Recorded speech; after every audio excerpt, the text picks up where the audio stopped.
ഞങ്ങളിപ്പോ എന്താ ചെയ്യണ്ടേ ക്യാപ്റ്റാ? നിങ്ങൾ എക്സസൈസ് ചെയ്യണം. ഇപ്പോഴോ? ഓ ചേച്ചിക്ക് കിട്ടും.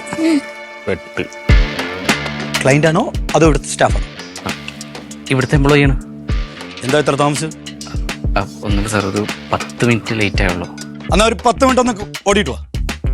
ക്യാപ്റ്റൻ അതല്ല, അതെന്തൊരു നേരത്തെ ഇൻഫോം ചെയ്തിട്ടുണ്ടായിരുന്നു. സോറി. എന്താ കാര്യം? അത് പുള്ളിയുടെ ഗ്രാൻഡ് മദർ വളരെ സീരിയസ് ആയിട്ട് ഹോസ്പിറ്റലിൽ. Oh my God. ഞാൻ പിന്നെ ബോസിനെ അറിയിച്ചു. എന്നെ പറഞ്ഞിട്ടുണ്ടായിരുന്നു. നീ എന്താ പറയാ? അല്ല, എന്റെ ഇൻഫോം ചെയ്തേ ഉള്ളൂ. ഞാനിപ്പോ മെയിൽ വായിച്ച് കണ്ടിട്ട് അല്ലേ. ഗ്രാൻഡ് മദറിന് വയ്യ.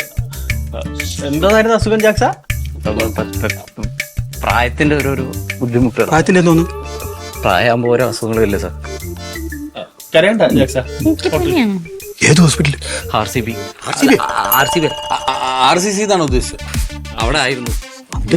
ഇപ്പൊ കുഴപ്പമില്ല, പക്ഷെ കുറച്ച് ക്രിട്ടിക്കല. നമുക്ക് ഒരുമിച്ച് പോവാം. അല്ല ക്യാപ്റ്റൻ, അത് അവന്റെ അമ്മയല്ല, നമുക്ക് പോകേണ്ട ആവശ്യമില്ല. ഐസൊലേഷനിലാണ്, ആർക്കും പോകാൻ പറ്റില്ല. ഞാൻ മാത്രം പോവാറുള്ളൂ. എന്റെ മുത്തശ്ശി മരിക്കാൻ നേരത്തുണ്ടല്ലോ, തുടങ്ങി. ഞാൻ ചൈന ബോർഡറിലായിരുന്നു.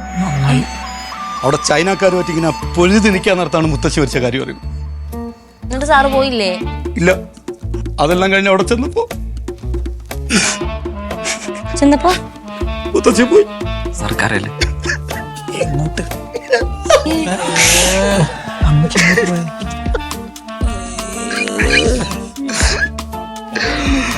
സർ കരണ്ട, മുത്തശ്ശി. എന്റെ മുത്തശ്ശിയെ കാണാൻ സമ്മതിക്കാത്ത ചൈനക്കാർക്കെതിരെ ഞാനൊരു പാറ്റൻ ടാങ്ക് എടുത്തോണ്ട് വെടിവെച്ചു. എല്ലാത്തിനും തീർത്തു. അപ്പൊ ആരെയും തടഞ്ഞാണോ അല്ലേ? അല്ലെങ്കിൽ ഇപ്പൊ ചൈന ഇന്ത്യയുടെ മാപ്പ് ഇരുന്നേനെ.